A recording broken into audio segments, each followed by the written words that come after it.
Okay, today we are going to be presenting our business plan presentation on Nike. Can go. So here's a little bit of an overview of what we'll be talking about, just a little bit about who Nike is, the major problem Nike's facing, some issues and application of theory, an analysis of those issues, alternatives, a recommendation, and how to actually implement those tactics. And then here's our team. We are all grad students here at the University of Texas, San Antonio, and in the MBA program. We were all able to work really well together and collaborate on this presentation, so we hope you enjoy.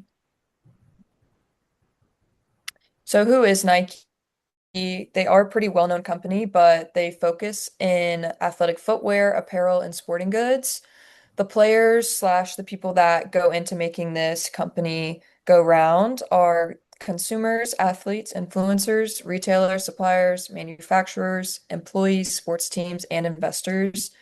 And our major competitors include Adidas, Under Armour, Puma, Asics, OnCloud, and Hoka. So, doing some research, I found the most simple yet effective business model through the Business Model Analyst online. So, they basically generate most of their revenue through direct to consumer sales, which are things like in-person stores, the website, and the app, and through wholesale partnerships with retailers. So, you can find Nike in stores like Dick's Sporting Goods, Academy Sports, etc. And the company outsources most manufacturing while focusing on innovation and marketing. And their overall value proposition is that anyone can be an athlete. So they don't want their product to be tailored just to people who play D1 sports. They want everyone to feel included and like they can wear athletic apparel. So when looking at the five forces model, we can start off with new entrants. So this threat is high with things like high capital setup costs.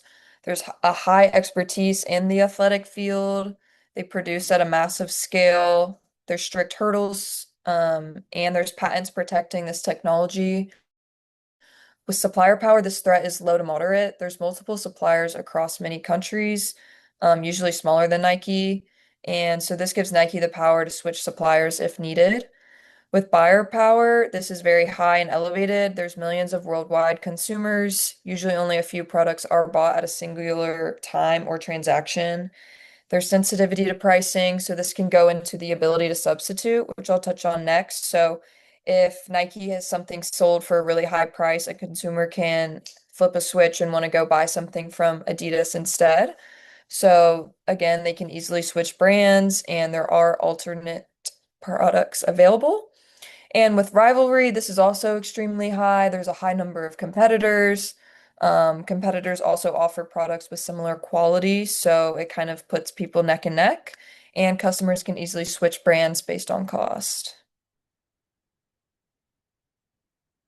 When looking at the three C's, so with customer, our target segments are athletes, fitness enthusiasts, children, teens, young adults, older men and women, and influencers. So again, touching on what I said before, they target anywhere from children to the older demographic. So again, anyone can be an athlete, and we want all types of consumers buying Nike's product. The revenue brought in as of 2025 has been 46.5 billion, around 78,000 employees. They're in a global market, and the NAICS code is 33339. Competition. So again, Nike's market share, as of research, is particularly dominant in the athletic footwear, where the brand holds approximately 38% of total footwear market, which is where competitors like Hoka and OnCloud come in because their whole demographic and focus of their product is running apparel. So this gives Nike kind of a run for their money in that aspect. And as of now, they do remain the leader in athletic footwear, but competitors are catching up. So our market structure and position, they are in an oligopoly. The athletic footwear and apparel sector is dominated by a few large companies.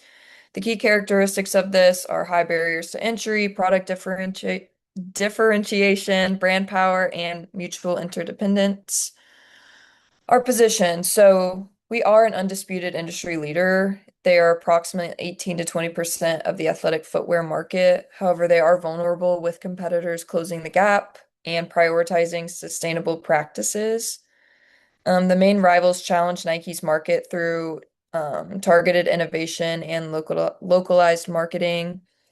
Our key contenders again are Adidas, New Balance, and Under Armour and Puma. So here, as you can see in this graph, while Nike is over time one of the largest industry leaders, you can see recently that their growth trend has sunk compared to the athletic footwear industry in general. So this gap is widening. And their competitors are growing because they're releasing new and improved products more quickly than Nike can in some categories. So, what I think the root causes of brand erosion are is one being market saturation. Nike has relied super heavily on popular retro style sneakers for a long time. Because now these products are so widely available, they no longer feel exclusive or exciting to consumers. And so, as a result, Nike has offered more discounts to drive sales, and inventory is taking longer to sell.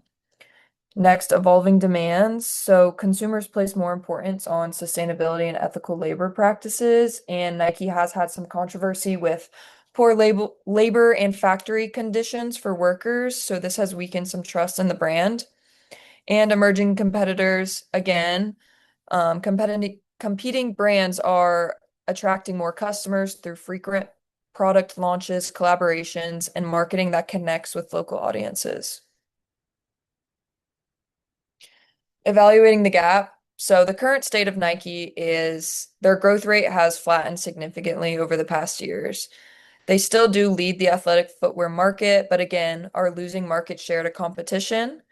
They've relied heavily on legacy products, leading to slower inventory turnover, and their PE ratio remains relatively high, reflecting investor confidence, but also high growth expectations. Where I think Nike should be, their desired state, they need faster product innovation, frequent launches, growing the direct-to-consumer sales. People crave human connection with how the world is evolving with AI. So I think if we can really push for direct-to-consumer sales, Nike could um, increase rapidly. Less reliance on discounts and maintain their market leadership while regaining market share from competitors. Um, and then the core strategic gap, we really just need to have brand relevance and consumer trust again. Nike keeps facing challenges and maintaining consumer trust due to past concerns, and at the same time, competitors are responding faster than they are.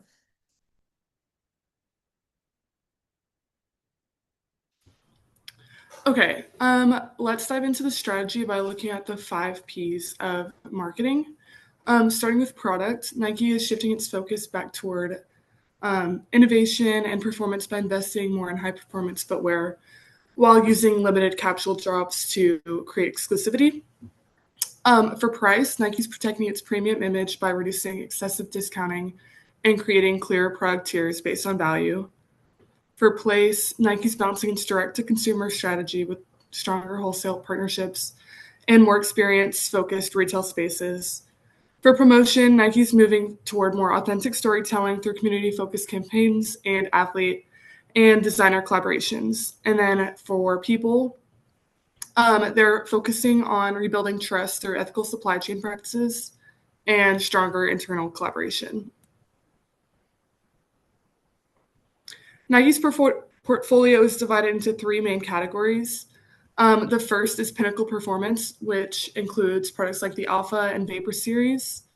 These represent Nike's highest level of innovation and are designed for elite athletes. The second tier is Core Performance, including products like the Pegasus line, which provides everyday performance, comfort, and durability for a broader customer base. The third category is Cultural Lifestyle, including products like Jordan and Dunks.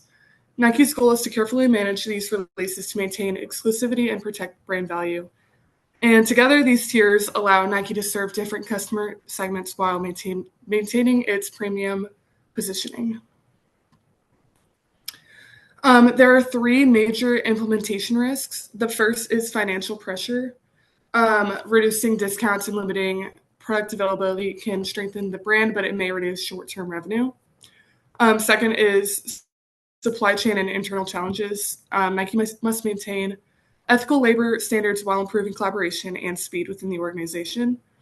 And then finally, Nike faces strong competitive pressure. Brands like On and Hoka continue to grow quickly, and Nike needs to execute efficiently to avoid losing additional market share. We identified four key measures of success. The first one, Nike needs to gain leadership in performance innovation by creating technology that outperforms competitors. Second, the company must find the right balance between direct-to-consumer sales and wholesale partnerships. Third, Nike needs to protect its premium status by maintaining demand and reducing discounting. And finally, strong ethical supply chain compliance is essential for maintaining consumer trust. And together, these criteria provide a framework for measuring whether Nike's strategy is successful. Nike's biggest strengths include its powerful global brand, Jordan brand success, strong market share, and access to elite athletes. However, Nike does face weaknesses, including challenges from its direct-to-consumer strategy, slower running innovation, declining margins, and weaker performance in China. Opportunities include rebuilding wholesale relationships, expanding sustainability efforts, and growing in premium athletic lifestyle categories. Major threats include competitors like On and Hoka, Adidas resurgence, rising costs, and more price-conscious consumers. Despite these challenges, Nike still has several competitive advantages. Nike's competitive advantages come from three main areas. First is its demand creation flywheel. Nike's massive investment in marketing, athletes, and global campaigns give it unmatched brand influence. Second is its technology moat, built through decades of research and innovation that competitors cannot easily replicate. And then finally, Nike's hybrid distribution network allows it to combine direct digital sales with strategic retail partnerships. Overall, these strengths provide Nike with a strong foundation for long-term growth and competitiveness. Hi, this is Fernando. I'm going to go ahead and be talking about alternative one that we have for the Nike program. As right now, our first alternative is to accelerate Nike's performance innovation. One of Nike's biggest challenges is that the competitors like Hoka, On, and Asics are releasing new technologies and products way more quickly than compared to Nike. To address this, Nike should invest more in research and development. They should introduce new performances and footwear more frequently rather than they do now, and continue partnering with elite athletes to test and to promote new technologies. The company should also incorporate more sustainable materials into these products as compared to their other competitors as they keep doing this. While this strategy also requires a significant investment, it may take more time. It's going to help Nike regain its reputation as the industry leader in athletic performances and innovations. Moving over to alternatives two, we're going to be talking about how they should rebuild the brand engagement through digital community marketing. Our second alternative is to strengthen Nike's relationship with consumers through digital and community marketing. Nike can expand its membership program, enhance the Nike app experience, and invest in local running clubs, fitness events, and athletic partnerships. Using customer data to create more personalized recommendations and promotions can also increase loyalty and repeat purchases. Although this strategy requires ongoing marketing investment and competitors can adopt similar tactics, it helps Nike stay culturally relevant, strengthen customer relationships, and drive long-term growth through its direct-to-consumer channels. That's all I have right now. I'm going to go ahead and pass it over to the conclusions. First, Nike already has the core assets to win with an innovation-first approach, a powerful brand, proprietary technology, and global scale.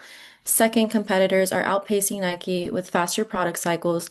Closing the innovation velocity gap is urgent. Third, shifting the portfolio toward elite performance lines while limiting capsule drops will protect premium pricing and brand desirability. And then finally, digital and community marketing can boost DTC and loyalty quickly, but those tactics are easy to copy and won't on their own restore technical leadership. And then we recommend alternative one, accelerate performance innovation. Expected outcomes are to restore technical leadership, regain athlete-driven market share, particularly versus Hoka on ASICs, and increase full price sell-through on high margin performance lines. Nike's R&D history and tech moat make this the most defensible long-term path. And as far as trade-offs, this requires higher R&D spending, slower near-term ROI, and significant supply chain and execution changes. And that was my slide. I'm pretty sure those were his because I didn't do those slides. I did. I hadn't seen his video. Oh, okay, perfect. Sorry. Yeah. No, you're good. Okay. I'll go ahead and start talking. So for implementation, to implement this strategy, Nike would first increase its investment in research and development so it can create better running and training shoes. They should release new performance products more frequently while also working with elite athletes and athletes at other levels, as well as coaches to test new products before they launch. They should also continue using sustainable materials while maintaining high product performance and promote these products through its app, website, social media platforms, as well as the community events. And when we're looking at the 5Ws, this will mainly rely on a few key teams, which would be the research development, marketing, supply chain, sustainability, and athletic partnerships.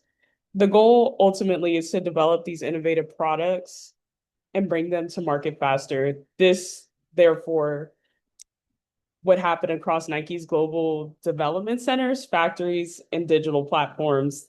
And beginning immediately, they could take this action with new product launches over the next 2 to 3 years. When considering potential limitations, first, increasing the cost for research and development would be expensive, but Nike should focus its spending on the products with the greatest market potential. Second, it may take some time before these investments begin to generate profit. So it's important that Nike continues to grow their online and direct-to-consumer sales while new products are also being developed. And finally, a potential risk that new products will meet customer expectations. So Nike should continue to test those products among the athletics and other consumers before they globally launch them. I believe that this is a realistic plan that they can follow because Nike is already a billion-dollar company that has the resources and technology and global presence to support this. The 2 to 3 year rollout does allow adequate time for the research, testing, and the launches.